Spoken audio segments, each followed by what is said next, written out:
to the ship show every single day.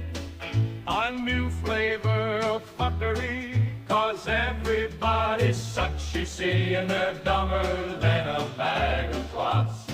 Monday, bullshit. Tuesday, bullshit. Wednesday, hey, what the fuck? And then 4 more days of increasingly stupid, ridiculous, ignorant, boulder, dash, poppycock, bollocks, and fuckery. Hello, hello. Hello there. What? Well, hello, JR Trucking. I hope you're doing good. Oh, well, hello to you too, darling. Such a sweetie. Goodness. I don't know. I feel kind of meh today, but let's see. All right. Just seeing if there's anything up here I need to look at. Oh, you are too sweet. Oh my goodness. Y'all blushy. Oh my. Thank you. You are a sweetheart. Darling, handsome thing. Oh, such a sweetie. Goodness. I don't know. Maybe I picked a not so good day for this because it's like, I don't know. Wednesday seemed like a good day, but I don't know. I think a lot of people are going live right now. So, but all the time. Let's see. I'm kind of a homebody. I kind of don't hang out. I need to start walking more, though. I definitely need to get out of the house and walk more. My knee joints are going to be unforgiving if I don't. Let's let's go to present screen. Share the screen. The entire screen. Boom. Well, I think so. At least a little bit. Right? Yeah, I don't, yeah, me on here is me interacting with people. Plus, it keeps one out of trouble. So, I saw something the other day I thought was kind of wild. So, apparently, Taylor Swift had to cancel a couple of her concerts because of an ISIS threat. Like, a terrorist threat, an ISIS terrorist threat against Taylor Swift was not on my 2024 bingo card. But here we are, and I think I found out why. So, a lot of people, and with good reason, have been thinking that ISIS is actually controlled by Mossad or Israel in general. Because in the whole 20 years, that we were talking about ISIS, and ISIS was talked about all over the place, and them cutting heads off and being crazy, they never attacked Israel. Never once. They went after one person who was Jewish American. His name was Daniel Pearl, and he was executed by ISIS. But, a lot of people kill reporters for numerous reasons. But that was about it. The rest of it was just, other people in general, but not Israeli citizens. So a lot of people feel that ISIS is controlled by them, which makes sense. So, but I was wondering to myself, why would ISIS be focusing on Taylor Swift? That seemed very fucking weird to me.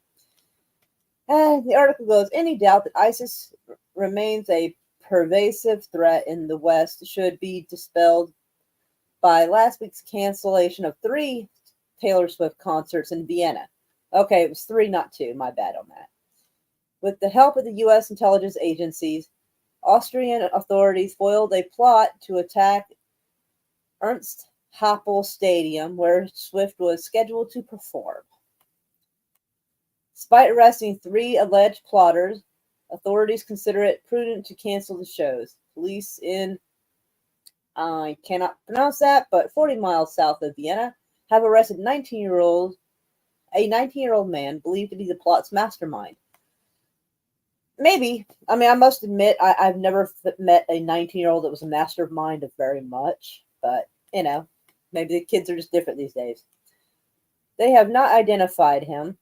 He was born in Austria and is of Macedonian descent. Sounds fancy.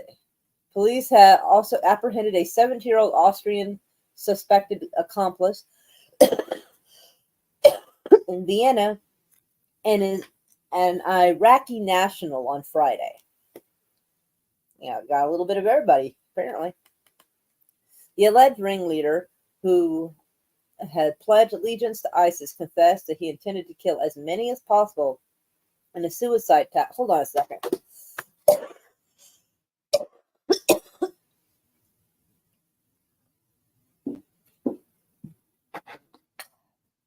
Sorry about that. Damn. All right. Kill as many as possible in a suicide attack outside the venue using knives and improvised explosive device. Police found bomb-making materials at his home. Isn't it weird how they keep finding that stuff at people's home? Like, does nobody just, I mean, they just leave it on their kitchen table to be found? That always sounds so fucking weird to me. It really does. Actually, I think I'm going to check the chat on my phone. Someone told me I should start doing that. Oh no, my friend Curtis is live. Fuck. I didn't realize he was going live right now. God damn it. Grr. Alright. Oh, hello, Disney Sheepherder. How are you, sugar? Hello, Daniel. Welcome. Oh, excuse me. Alright. An ISIS supporter carried out such an attack in Manchester in 2017, targeting fans leaving the Ariana Grande concert. I vaguely remember that. Vaguely. Hearing about it, obviously, I wasn't actually there. Concerts have become a favorite target of terrorists. In November of 2015, an ISIS cell attacked a concert in Bataclan that killed 89 people as part of a rampage through Paris. So, concert events do make sense, but I thought it was just odd in general. Like, why did they pick Taylor Swift? I thought so many people liked Taylor Swift. I don't care personally. I'm indifferent to her, but then I decided to look up to see, might she have pissed somebody else off? Turns out she might have indeed. Israel-Palestine war. This was on December 12th of last year. Taylor Swift and Selena Gomez attend a Gaza humanitarian relief thing. And apparently, I personally was not aware of this because, again, this is not really my kind of hashtag. But apparently a hashtag Swifties for Palestine apparently was a thing. Let's see. So apparently she's been not making a huge noise about it. But apparently a lot of her fans are pro-Palestine. And apparently Taylor Swift herself went to something that would help raise funds for Palestine. So if ISIS does, what Israel tells it to do, this might have been a retaliatory act against her, basically, doing what she can to hurt her fans. It could be just a small retaliatory attack or attempt. I just thought it was interesting. So figured I'd share that because, I don't know, I just thought it was interesting. Swifties band together to show Palestine solidarity, and that was June 26th of 2024.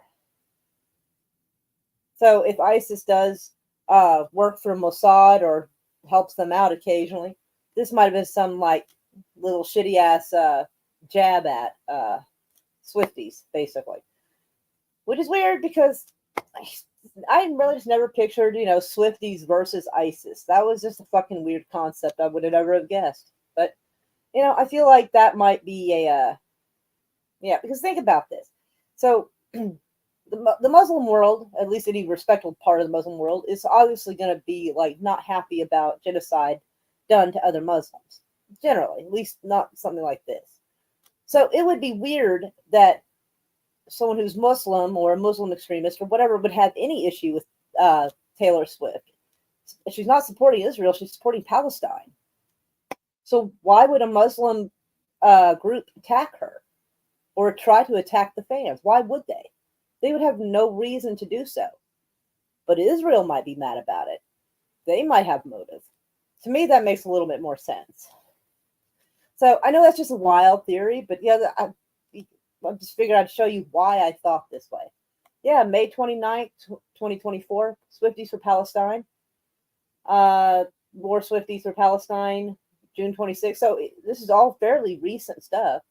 June 21st. So very shortly before this situation arose. Yeah. So yeah, it wouldn't make any sense why Muslims, like Muslim extremists, would want to attack Taylor Swift if she's supporting, in the Muslim side of the situation. Just seemed like it'd be odd. Anyway, so let's go and check out Ben Gavir. God, this guy's a psychopath. Fucking shit. This is, like I said, I say this every time I know it, but Ben Gavir, from what I understand, he was, all right, so military service is mandatory in Israel. And this guy was so fucking bent up in his head, he couldn't pass their psych exam. Like, they didn't want him. And IDF does a lot of human rights violations. They do a lot of stuff that's like a war crime. And they wouldn't even take Ben Gavir. I mean, fuck. Can you imagine being that unhinged? Holy shit. Israeli hardliner Ben Gavir draws anger with Jerusalem prayer call. You know, that sounds a little weird. I'm kind of curious. Israel hardliner Itamar Ben Gavir said on Tuesday, Jews should be permitted to pray at the Al-Aqsa Mosque compound, known to Jews as the Temple Mount, launching a fresh challenge to rules covering one of the most sensitive sites in the Middle East. Prime Minister Benjamin Netanyahu quickly denied that there was any change to the rules that prohibit Jews from praying at the site, which is holy to both Muslims and Jews, and rebuked Ben Gavir, the national security minister. Yeah, when you're one of his people and you still get called out by it, it's like, ooh, maybe you shouldn't have. There is no private policy of any minister on the Temple Mount, neither the Minister of National Security nor any other minister, Netanyahu's office in a statement, which came a day after the premier issued a separate rebuke of Defense Minister, I don't know the first name, but his name is Gallant, over policy differences in policy. So anytime this guy's in the news, this actually doesn't even look real. If you look at this, this looks like they were cut out and put in the image. Hold on. They don't even look like they're really there. Like, I mean, he might be there. But the way they look in comparison to the background, it looks very strange. They don't even look like they're really there. I don't know. Everybody's throwing around AI images lately. Who knows? Intel is sued by a Jewish fired employee over ex-supervisor's alleged anti-Semitism. I can't wait to hear the whole rest of this story. Like, I'm sure more will come out. A Jewish former employee of Intel sued the chip maker on Tuesday, saying he was fired after complaining that the senior executive he reported to openly celebrated anti-Semitism. I mean, in fairness, they call almost everything anti-Semitism, so I would be a little bit curious to see what examples he meant. Hamas and terrorism against Israel. I don't really think anybody just openly celebrates Hamas and terrorism against Israel openly. Like, I feel like that's not something that really actually takes place in America, in New York, especially in New York. Like, I feel like that's probably not super likely. The plaintiff, a former vice president of engineering using the pseudonym John Doe, said Intel fired him on April 2nd in a purported cost-cutting move barely 2 months after assigning him to report to Ala Badar, vice president of customer success. Where other people, I want to know if other people were also let go for cost-cutting purposes. Because if they were, then I don't see it being necessarily anti-Semitic. Intel declined to comment on the lawsuit filed in Manhattan federal court, saying it does not discuss pending litigation. We have a long-time culture of diversity and inclusion, and we do not tolerate hate speech. Doe, a former Israeli defense soldier, said he had expressed discomfort working for Badar, citing the Egyptian natives retweeting and liking of anti-Israel posts online, including posts cheering deaths of Israeli soldiers. All right, so hold up. I doubt, highly doubt, that the Egyptian guy, I doubt that they were friends on Twitter. It seems unlikely. So for him to see the Egyptian guy retweeting it and liking this, he would have to have been stalking this guy's Twitter account. So this former IDF guy would have to have been stalking his supervisors or whoever he's answering. I assume this is a supervisor because he has to answer to him. So this guy's that has to answer to Badar. So citing that he's talking about tweeting and liking stuff. And you're not going to see that unless you're stalking someone's Twitter or like y'all are friends on Twitter. And I doubt they were friends. I really strongly doubt they were friends. So it sounds like this guy was going out of his way to watch his Egyptian supervisor's Twitter activity, looking for something to complain about. Wow. Because, I mean, I have a Twitter. I know how it fucking works. Like, I'd have to go and look at somebody I'm not friends with. I'd have to go out of my way to see what they like. So, that sounds like somebody was looking for trouble already. The plaintiff also said Badar asked him whether other Intel employees were Israeli, and upon being told yes, complained that there were so many Israeli employees in our company. That seems unlikely. It's possible, but it seems unlikely. I mean, that's like a weird thing to ask. And, yeah. Like, I want to know how that conversation came up. Like, if you didn't like them, why are they having a conversation? Why were they talking about this in the first place? Badar and his supervisor are also defendants. It's inexcusable that Intel not only condoned this type of behavior, but retaliated against the former IDF soldier for complaining about the deeply disturbing tropes that were posted on social media by his boss. Again, I doubt they were friends on social media. So that means that the former IDF soldier would have to have gone out of his way to go look at what the guy was doing on his Twitter and stuff. This guy was looking for a problem. He was trying to make a problem where there might not have otherwise been one. But, yikes. Doe is seeking to recoup lost pay and unspecified damages for violation of federal civil rights law and New York State and city humane rights law. He wants court permission to sue anonymously, saying the lawsuit and his IDF service put him in significant danger of being subjected to harassment, threats, and physical violence.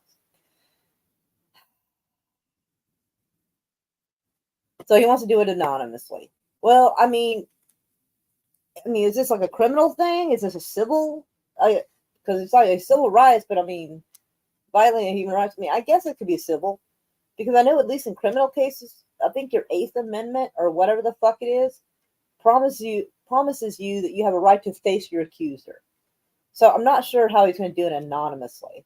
Like, I mean, I maybe civil court's different than criminal court in that regard. Like, I'm not entirely sure. Although, I mean, in the paperwork, it might be anonymous. Because the boss, obviously, if the boss had a problem with this guy or the supervisor did, then the supervisor's going to know who it is. Like, there'll be enough details in there. So, okay. So I guess we just don't want it published publicly. But I don't know. I don't know. But he thinks he's going to be in significant danger and be subject to harassment and threats. Could be, but also could be kind of a douche. I mean, I don't know. Doe said that he joined Intel in New York City after the Santa Clara, California-based company bought the Israeli startup where he worked. His lawyers declined to identify the startup. I mean, it could probably be looked up and figured out.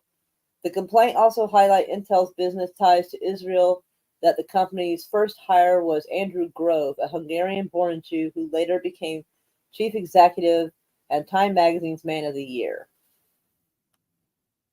So, yeah, that doesn't sound super anti-Semitic to me. I mean,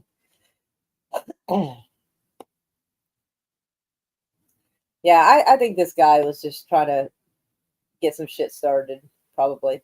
And if it goes badly, he definitely probably is trying to stay anonymous because he doesn't want to be accused of that Josie Smollett shit. All right. Biden administration wants Supreme Court to let Americans sue Palestinian leaders. What? Oh my gosh. Oh my god. That's so. It sounds dumb. The Biden administration is urging Supreme Court to uphold a 2019 law that would allow Americans injured by acts of terror to sue the Palestinian Authority, Palestinian Liberation Organization, for damages. Is it? Oh, I don't know this law. So is that just for the PLO, or is this like for any terrorist organization? I don't know. In a petition filed to the court Tuesday, the Justice Department asked the justices to hear its appeal of the lower court decision that found that the law violated constitutional due process protections under the Fifth Amendment. A finding that the government argued undermines Congress's judgment and rests on a series of legal errors.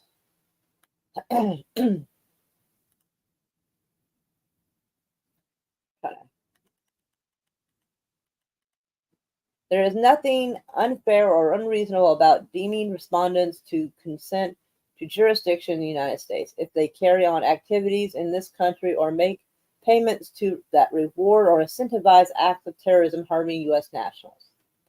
There's already laws against that. Not sure what court precedents are suing on it, though. Solicitors General Elizabeth Preloger argue that the constitutionality of the law mattered not only to the plaintiffs in the underlying case, but also to the United States' effort to combat and deter terrorism. I don't think that's going to really deter it, because if the laws and stuff that we have now don't deter terrorism, I don't think getting sued is going to necessarily do it. But it is unclear whether the upholding of the law would allow for the families of the American victims of October 7th attacks to attack and sue the PA or the PLO. If the Supreme Court reverses the lower court's decision to affirm the law's constitutionality, it could potentially open the door for lawsuits related to the events that have since followed if plaintiffs can show that PA or PLO involvement or material support for that attack.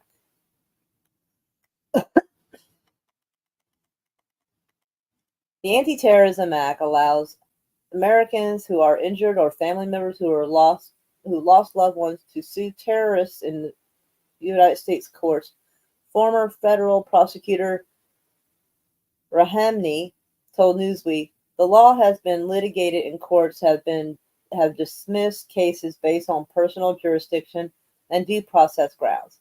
The argument is that the acts of terrorism overseas do not give rise to jurisdiction to American courts." Wouldn't that maybe fall under an international court of some? I mean, I don't know. I don't know. That's kind of, I don't know. It's an interesting concept, but also if it covers like pretty much any kind of terrorism, if we can prove ties to the U.S. government to funding and arming terrorists, I mean, would that not be something that could technically be done? Because I'm pretty sure Biden left a shit ton of weapons in Afghanistan. Oh, a couple years ago. One could argue that some of those were used for stuff going on now. I don't know. Just a thought. The FDA reclassifies nut recall to highest risk warning after testing positive for listeria. So, in the past 2 months, deli meats have become unsafe with listeria, ice cream, vegetables, and now apparently certain types of nuts apparently have listeria. So apparently everything's getting fucking listeria right now. Walnuts, apparently. Shelled walnuts from Stutz Packing Company in California were initially voluntarily recalled by the company back in July. Last week, the FDA changed it to a Class 1, meaning it is responsible probability that the use or exposure to A volatile product will cause a serious adverse health consequences or death. So, okay, so vegetables, various vegetables, bags of salad, ice cream, deli meats, and now this. Oh, and I think they had a serious issue with listeria and cucumbers, apparently. So, in the past 2 months, a whole bunch of food from all different places have been getting infected with listeria. I find this incredibly suspicious. Always, anytime odd amounts of food are infected. Yeah, I don't know what this mess is about. All right. UNC braces as anti-Israel group dubbed Voices for Hamas condones armed rebellion by any means necessary. Well, I'd be interested in hearing the context, but you take out Hamas, and I have heard lots of Americans, myself included, speaking usually very favorably about the idea of armed rebellion. So let's go see what it says. Anti-Israel agitators at the University of North Carolina, Chapel Hill, are vowing resistance by any means necessary as the 2024-2025 school year officially begins August 18th. An unofficial anti-Israel student group called the UNC Students for Justice in Palestine, representing Chapel Hill, posted in a comment to resist by any means necessary, said it condones all forms of principled action in a July 31st Instagram post. Well, I mean, I kind of get that. The group, which has received funding from, oh my god, okay, so the group, which they say has received funding from Hamas-linked groups, according to research from the Institute of Study for Global Anti-Semitism. Oh my god. Oh my god. Okay. Yeah, that doesn't sound one-sided. I thought maybe it was a real institute. So basically, it's a global institute of hurt feelings and policy. Is responding to the arrest of some 40 agitators on campus in May when they set up an encampment on the school quad to protest. Okay, so they're agitators, so they set up an encampment. Colleges for the last 50 years have always had some kind of anti-war protest. They all do. It's nothing new. At one point in Texas in the 70s, they shot some of the college students, and we now know that's wrong. But yeah, every generation there is anti-war protests, and it always seems like everybody's freaking out about it. Then later on through history, we're like, oh, I guess it wasn't that crazy. So they're like, we will not be silenced and we will not be intimidated. SJP wrote in a Instagram post on their account, more than 14,000 followers. A group of the defendants have released points of unity to express their commitment to the collective defense, fighting as a unified bloc for all charges to be dropped while not losing sight of the ultimate goal of Palestine liberation. So I'm wondering, is there like any pictures of like the threats of violence? Wow, my goodness, look how dangerous they all look. Oh no, how scary. Agitators. They make it sound way scarier than it actually is.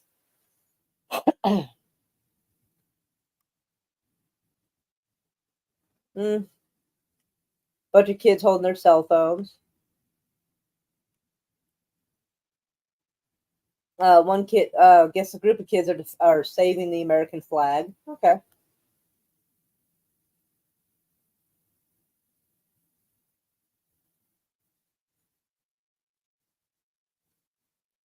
I was going to say, because I mean they're acting like they're a terrorist group, and so I was curious if they had any pictures of them doing terrorist activities, threatening anybody, attacking anybody. I mean that would certainly be a sound bite or a picture to have. And they're claiming they're Hamas linked groups they're getting funding from.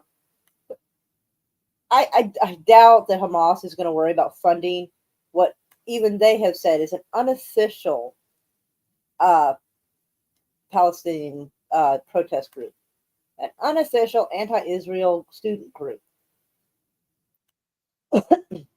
Yeah, I doubt Hamas is going to worry about funding them. Do you know how hard it is to fund something like that? Like for Hamas to fund money into the United States to some little college group?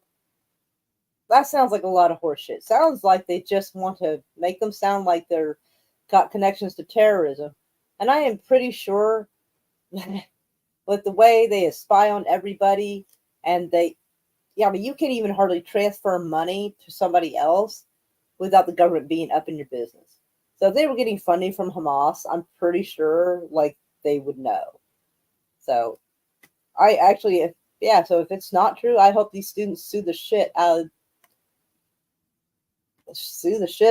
whoever's saying they're getting funding from Hamas, to be honest, because that's crazy.